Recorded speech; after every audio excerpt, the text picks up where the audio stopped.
Assalamualaikum warahmatullahi wabarakatuh. Selamat pagi anak-anak semua. Salam sehat untuk kita semua. Pada pagi hari ini kita akan melanjutkan pembelajaran kita yang kemarin dengan topik proklamasi kemerdekaan Republik Indonesia. Namun sebelum kita masuk pada pembelajaran, alangkah baiknya apabila kita berdoa dulu kepada Tuhan Yang Maha Esa. Kita berharap semoga pembelajaran pada pagi hari ini menjadi pembelajaran yang bermanfaat. Baiklah, doakan Bapak pimpin. Berdoa dimulai. Berdoa selesai. Baiklah anak-anak semua, kita akan masuk pada pembelajaran. Bapak harap kalian dapat memperhatikan pembelajaran ini dan kalian simak dengan baik. Baiklah anak-anak, terkait tentang proklamasi kemerdekaan, kalian pasti tahu kan kalau sebelumnya Indonesia itu pernah dijajah oleh negara luar. Nah, negara mana saja sih yang pernah menjajah Indonesia? Baik, negara-negara yang pernah menjajah Indonesia diantaranya adalah negara Belanda, negara Jepang, dan negara Inggris. Penjajahan di Indonesia berjalan kurang lebih selama 350 tahun. Setelah melalui masa penjajahan yang cukup panjang, pada tahun 1944, Indonesia mulai mencoba untuk bangkit dan mempersiapkan kemerdekaannya. Nah, kalian tahu nggak kronologi proklamasi kemerdekaan Republik Indonesia?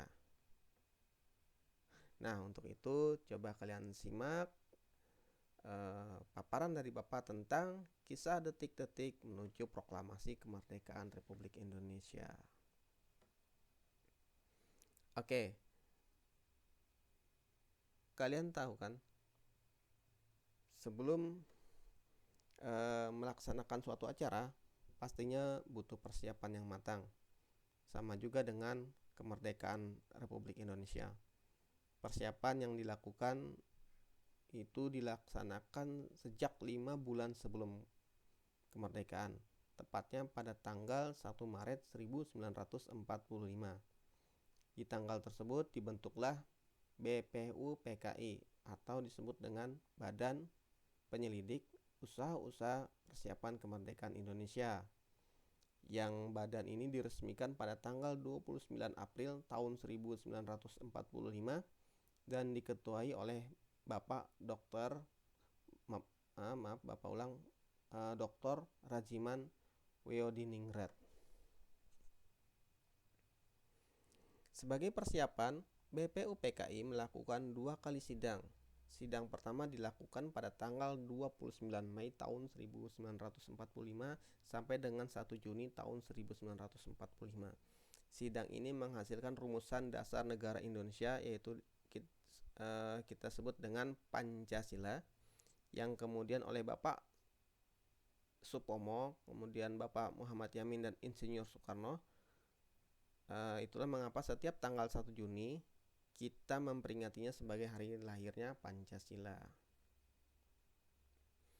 Sebagai tindak lanjut, pada tanggal 22 Juni 1945 dibentuklah panitia kecil sebanyak 9 orang atau juga disebut dengan panitia 9 yang mematangkan konsep Pancasila ini, di mana hasilnya dikenal sebagai Piagam Jakarta. Nah, sidang kedua kemudian dilakukan pada tanggal 10 sampai 14 Juli 1945 menghasilkan rumusan Undang-Undang Dasar lengkap dengan pembukaannya. Nah, pada tanggal 7 Agustus BPUPKI diganti nama menjadi PPKI atau Panitia Persiapan Kemerdekaan Indonesia, yang mana panitia ini berjumlah 21 orang yang tugasnya adalah mempersiapkan kemerdekaan Indonesia. Nah, pada Perang Dunia Kedua yang terjadi pada saat itu ternyata membawa dampak yang buruk bagi Jepang, karena pada saat itu Jepang terlibat pada Perang Dunia Kedua. Salah satu peristiwa yang menyebabkan Jepang kalah adalah terjadinya peristiwa pengeboman kota Hiroshima dan Nagasaki yang terjadi pada tanggal 6 sampai 9 Agustus. Peristiwa tersebut mendorong Jepang untuk menyerah tanpa syarat kepada sekutu. Kemudian pada tanggal 15 Agustus Jepang menyerah kepada tentara sekutu. Nah, berita tentang kekalahan Jepang menyebar dengan cepat lewat radio dan didengar oleh tokoh-tokoh muda Indonesia. Kemudian bersama dengan Bapak Muhammad Hatta, golongan muda ini mengadakan rapat di Pegangsaan Timur. Kemudian rapat itu dipimpin oleh Bapak Khairul Saleh yang menghasilkan keputusan dan menjadi dasar proklamasi Indonesia. Hasil ini disampaikan kepada Bapak Soekarno, akan tetapi terjadi perbedaan pendapat. Setelah beberapa rapat, akhirnya golongan muda memutuskan untuk mengasingkan Pak Soekarno ke luar kota agar tidak mendapat pengaruh dari Jepang. Kemudian kalau kalian pernah ke kalau kalian pernah ke Kuningan di Jawa Barat, kalian pasti pernah melihat papan nama Rengas Dengklok. Nah, Pak Soekarno atau kita sebut dengan Bung Karno dan Bung Hatta itu diungsikan ke Rengas Dengklok, Jawa Barat oleh para pemuda. Mereka menjemput Bapak Soekarno dan Bapak Muhammad Hatta itu pada tanggal 16 Agustus 1945. Kemudian mereka diasingkan dan sementara itu di Jakarta pada saat itu sedang dilaksanakan rapat anggota PPKI. Nah, itu ya. Kemudian Bapak Ahmad Subarjo yang saat itu mencari keberadaan Bung Karno dan Bung Hatta pun berangkat ke Rengas Dengklok untuk bertemu dan berunding dengan mereka. Akhirnya Bapak Subarjo berjanji jaminan kepada golongan muda bahwa proklamasi kemerdekaan akan diumumkan keesokan harinya, selambat-lambatnya pada pukul 12 waktu Indonesia Barat. Dengan jaminan itu akhirnya Bapak Soekarno dan Bapak Muhammad Hatta dilepaskan. Kemudian dari Rengas Dengklok, kemudian Bapak Insinyur Soekarno dan Bapak Muhammad Hatta berangkat kembali ke Jakarta dan berkumpul di rumah Laksamana Tadasi Maeda. Ini pun atas usulan Bapak Ahmad Subarjo. Walaupun ini adalah rumah orang Jepang, Laksamana Tadasi Maeda itu merupakan tokoh yang sangat dekat dengan tokoh-tokoh pejuang kemerdekaan Indonesia, dan beliau pun menjamin keselamatan tokoh-tokoh kemerdekaan seperti Bapak Insinyur Soekarno dan Bapak Muhammad Hatta. Kemudian sebelum merumuskan naskah proklamasi, Bapak Soekarno dan Bapak Hatta menemui Mayor Jenderal Nishimura untuk menanyakan sikapnya mengenai proklamasi kemerdekaan. Namun sayang, tidak ada kesepakatan dalam pertemuan tersebut karena Jepang yang sudah menyerah kepada sekutu, mereka tidak diperbolehkan untuk mengubah keadaan politik di Indonesia sampai kedatangan sekutu, yaitu tentara sekutu seperti Amerika dan Inggris gitu ya. Kemudian akhirnya Bapak Soekarno dan Bapak Hatta memutuskan untuk melanjutkan pembuatan naskah proklamasi. Nah, kata dari proklamasi adalah sumbangan pemikiran Bapak Insinyur Soekarno. Kalimat pertama adalah sumbangan pemikiran Ahmad Subarjo dan kalimat terakhir merupakan sumbangan pemikiran Bapak Muhammad Hatta.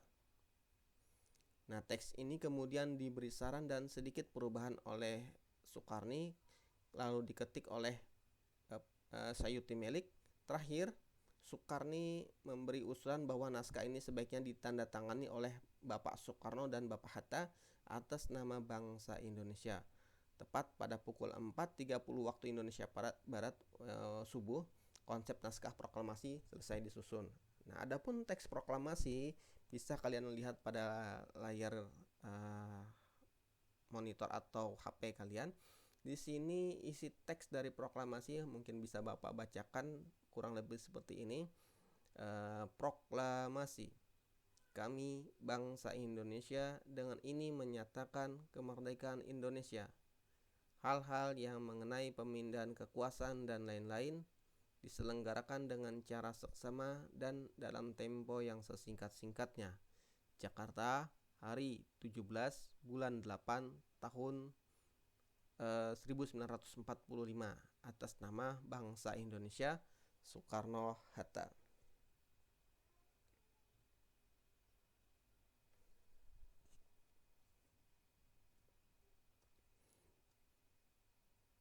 Nah, bagi anak-anak yang pernah ke Jakarta pasti pernah melewati lapangan Monumen Nasional atau kita sebut dengan Monas ya. Nah, semula pembacaan teks proklamasi itu direncanakan dilaksanakan di lapangan tersebut.